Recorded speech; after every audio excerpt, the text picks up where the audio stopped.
that live really close to it, really far, and everywhere in between, so. Well, I have a problem with losing the green space. I do. But I don't think that just because it's village center district, that that's automatically saying that we're. If you zone it like that, what will happen? It's an invitation. It's an invitation to do that. It's almost like the famous line from the movie, if you build it, they will come. In this case, they may or may not, and we have a building, we will have built it, and we have to live with it.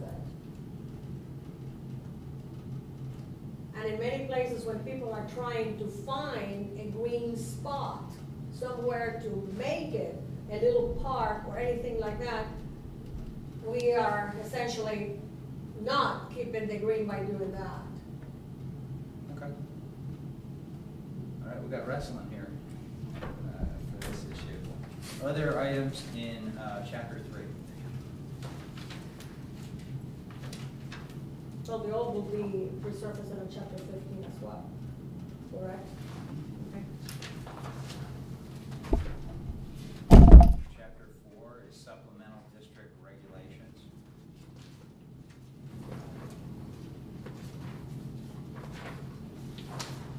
Anybody have any comments on chapter 4? Not a comment, but on this first paragraph there, I have no idea what that says. The one on the residential conversions. A reduction of required area or space, page 27. Okay. Page what? What page? 27. Unless a variance is specifically granted by the board of zoning, because no lot, yard, court, parking area, or other space shall be reduced in area to make the area mentioned less than the minimum required by code. So if you need a certain amount of square footage to do a particular occupancy, you cannot reduce that amount unless you go to the board of zoning. Does that make If sense? it's already too small, why would you, what's your motive to reduce it? Well, if it currently meets the area or dimension requirements, it's just saying you can't make it smaller. It's not, it's would then be non-conforming, or would no longer meet the requirements. That makes no sense. If you make it larger, also would alter the requirements? No, it's a minimum, it's not a maximum. Yeah. This is just talking about a reduction. Okay, well, I just don't understand. Some subtlety there that I don't get. When you got something that's too small, basically, it's below the minimum. Why would you want to make it smaller? I don't understand. Okay, I'll talk to somebody. I just don't understand. Other items in section 4, is there anybody else that has any comments or anything that's going to feel like they want to work on? Well, page 38, part D, the fence and so forth, the 4 and 6 feet.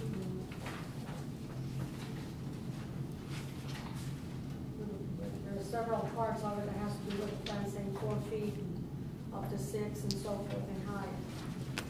Which, Part D on page 38. okay, this addresses regulations for automotive service Okay. stations and repair This garages. is not having to do anything with the house, dwellings, okay? 31, page 31. Again, something I don't think I'm reading it wrong. This is, they're talking about cellular towers and the regulations regarding cellular towers and other towers. And it says, proposed site meets each of the following conditions, and number 3 was a proposed site is on a lot which is currently used for an institutional purpose such as a school, church, playfield, park, golf course, or other similar use. You're saying that you're more likely to be able to put a tower there? So you can't put one out in a residential backyard. But you can put one And in I a school, believe- church, playfield, park, golf course. We can mark this for further consideration, and Todd Kinski with Hamilton County worked pretty hard on this piece. I'm not sure that there are any changes from the existing regulations right now, number 1. And number 2, if I remember correctly, on cell tower stuff, this is highly regulated at the federal level, and we can't really do much except adopt the federal guidelines. Again, it's something I've read. No, yeah. I didn't understand it. Yep, no, that's, So it can only be on an institutional lot. So someplace within the village that is used, provided it meets these other two, where it has no less than 3 acres, and that it has a minimum setback of 200 feet. Like mobile co- 100-foot mobile tower's gotta have a 100-foot radius around it. If it falls down, it's, you know. Right, right. It's more protection, I think, so that it's not in a residential area, that you just. It's like mobile combos, with their tower. Yeah. I helped a guy buy a place, a plumbing outfit, right after he bought it, a cell tower. Came up to him and said, well, we'll pay you rent for 30 years if we put the cell tower in it. So this is saying, you've got to meet these requirements, you can't just put it anywhere. Well, yeah, I know that, but I don't know why a school, church, or playfield would be on there. I mean, if you gotta have a 100-foot radius around it, I don't. Yeah, why would not use the language having to do with federal restrictions instead? I think this is the, Well, This is that's it? not worth beating up. anyway. okay, well, why don't you mark it, and when Todd's here with us, we can address that with him. Okay. Page 40, I've got a note.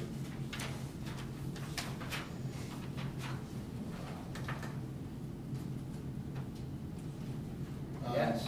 In the definitions, we're really working hard on defining adult entertainment facilities, and it sounds like we're trying to make it tough for that kind of a business to locate here. Then in this section, it's telling you if you want to build one, what you have to do, you know, about the windows and all this kind of thing. So we can't, apparently, we can't just legislate that possibility away altogether. No. Okay. I have a question on 41 of the outdoor lighting, motion lights. A lot of citizens have that for safety reasons, for the flow of lights having to be controlled according to this in here. When you have it for safety reasons, I mean, if you start restraining how far that goes, if your neighbor is not complaining and you have it for safety reasons, I think that's too restrictive. The motion lights, the usage of motion lights. Where are you at exactly? 41, 4.7 regulation for outdoor lighting, the height, illumination, shielding, and non-cutoff light and cutoff lights. So, but I mean, this is allowing up to a 16-foot, that's pretty tall. I think correct me if I'm wrong, Ray, you're talking about that this would keep somebody from putting motion sensors on his front porch or on. Correct, correct. And if they're doing it for their safety reason, No, I How think this is much not, might- this is commercial property, I think, isn't it? Even for residential, where do you see it says it prohibits motion detectors? Motion sensors.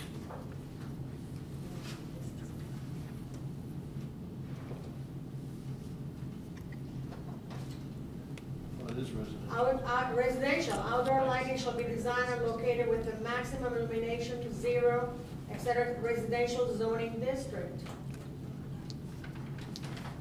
Color and glare.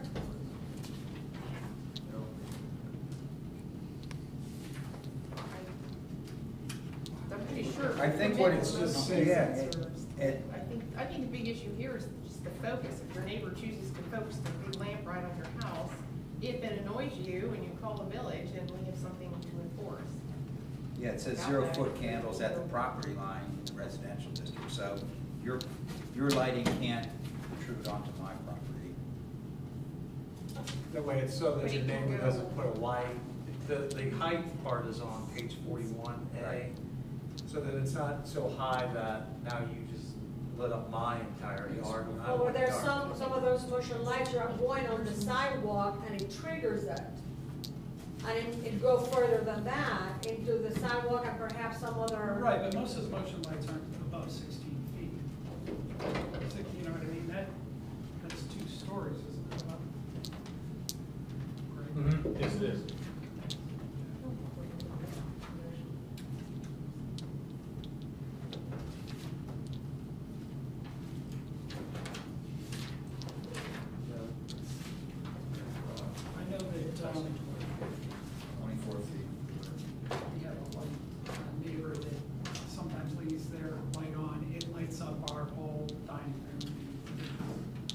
it's not on all the time, which I'm grateful for. And during the summer, I can put an umbrella in front of it when it's left on and forgotten about. But it's like ET coming to visit your home.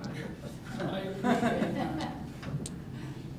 Okay, if you still have an ongoing concern with this, you can mark it and we Yeah, can talk more okay. about it. And, can I also make another comment that's totally outside of something that you mentioned about, the gentleman from Hamilton County?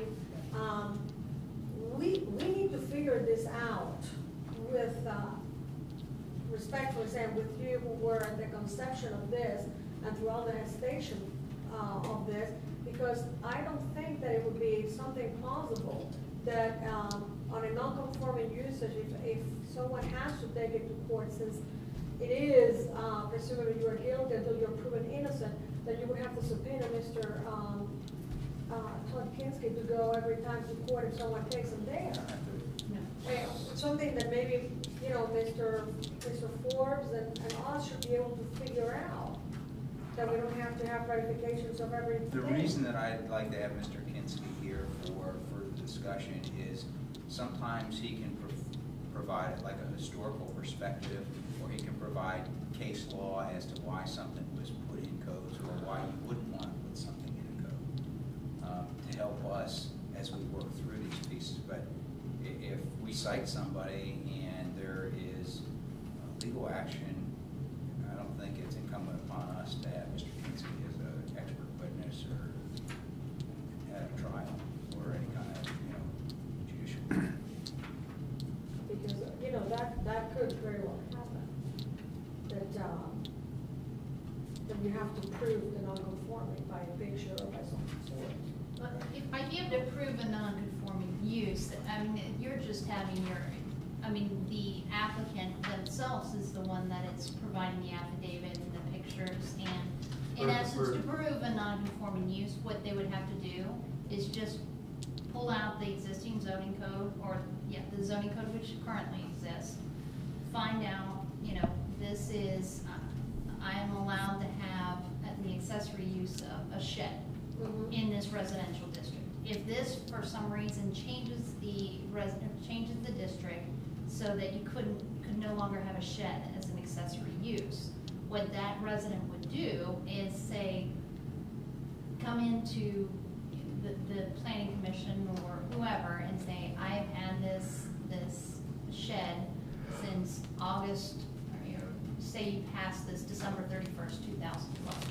I've had this shed prior to December 31st, 2012, which was the date that this new zoning code was enacted. Under this existing, here's a picture of the shed as of September 4th, 2012. As of that day, it was a legally conforming use under the zoning code. You, village, have modified it, so you don't go back to what the drafters were doing by enacting this new zoning code. And Todd Kinski, I've worked with him a number of times over the years. What he brings to this and what he helps explain is why these things are these way.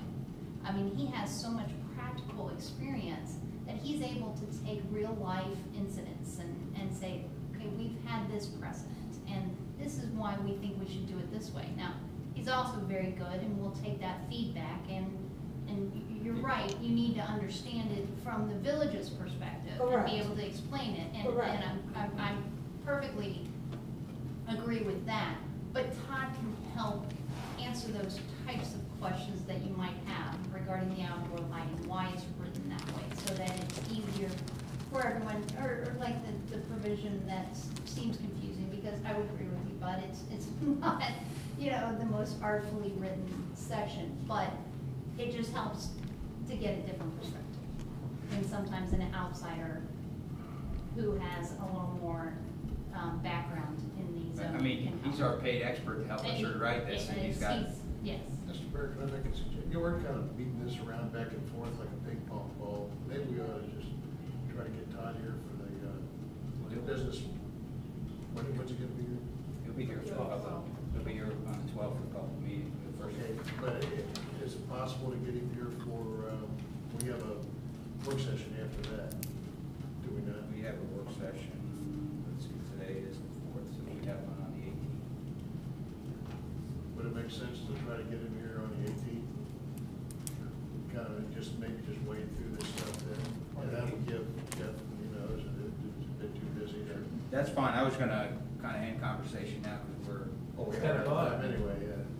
But he's gonna do that on the 12th anyway, right? Yeah, but on the 12th, what I'm concerned with is that the people that are going to bring forth their concern, he's going to be answering constantly to their concerns, which is okay. But we need to understand this as well, because I was driving around, Mr. Dries, and I would have to say that at least half of the sheds that I've seen around there, they are exceeding the 100 square feet. So that means that if anybody's going around with a pen and pencil, all of these folks are going to have to prove the non-conforming use.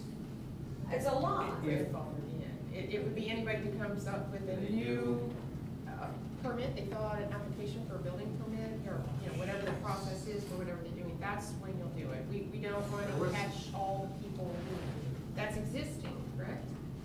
Those items are existing and we're conforming under the old code, so we can't just go tell them they have to redo it. It would be new ones that come forward. Yes, I mean, if there is an existing use, I mean, how some of this comes to light is if you are having a zoning inspection, someone applies for a new building permit or, goes to change something. Those are the ways those issues come up in the non-conforming use. You don't have to, look at your property, examine the zoning code and say, oh, wow, my house is 2 square feet off. You don't have to come in to the village office and say, I'm 2 feet off, fix this. So that's not how it would come about. It would be a change. Did Boss have a good time here for the work session tonight? Sure.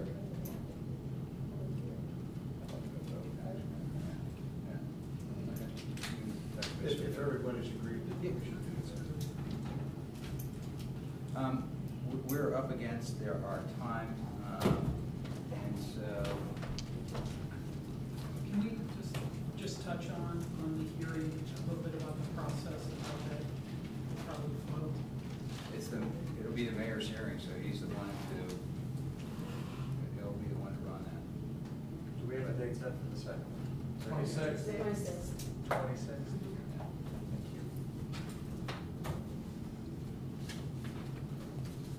We don't know. I'd like to make a motion to adjourn. Would you calendar first? Hold on, we got 2 calendars, yeah. Thank you. All right, I got October 5th, the craft show from 6 to 10 for the fire department. September 19th, Recreation Commission, What time is that? 8 o'clock. What was the date? 9/19. 9/24, government affairs, laws and rules at 9 o'clock.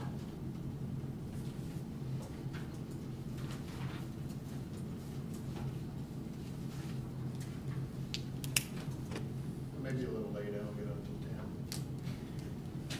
September 21st is the homecoming parade for Winton Woods High School. Should we mention this Thursday, September 6th, design beautification? September 6th, design beautification.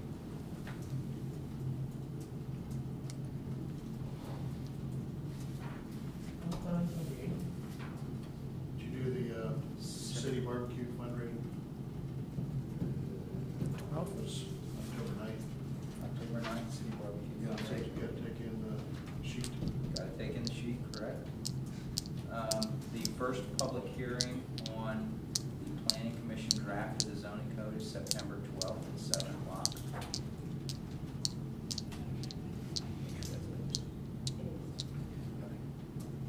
7 o'clock.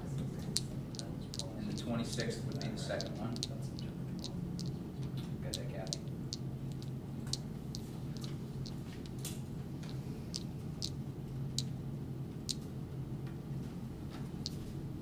The Recreation Commission is what time? 8 o'clock. Thank you.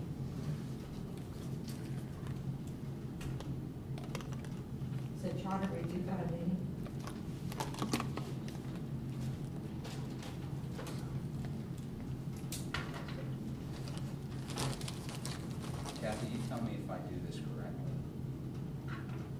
consensus without objection, I'd like to adjourn this meeting. Why don't you try, is there any further business? Oh, is there any further business to come before council this evening? Nice try. Public hearing on the 12th, was that 6 or something? 7. Hearing none, We are adjourned. we are adjourned. Yeah, please.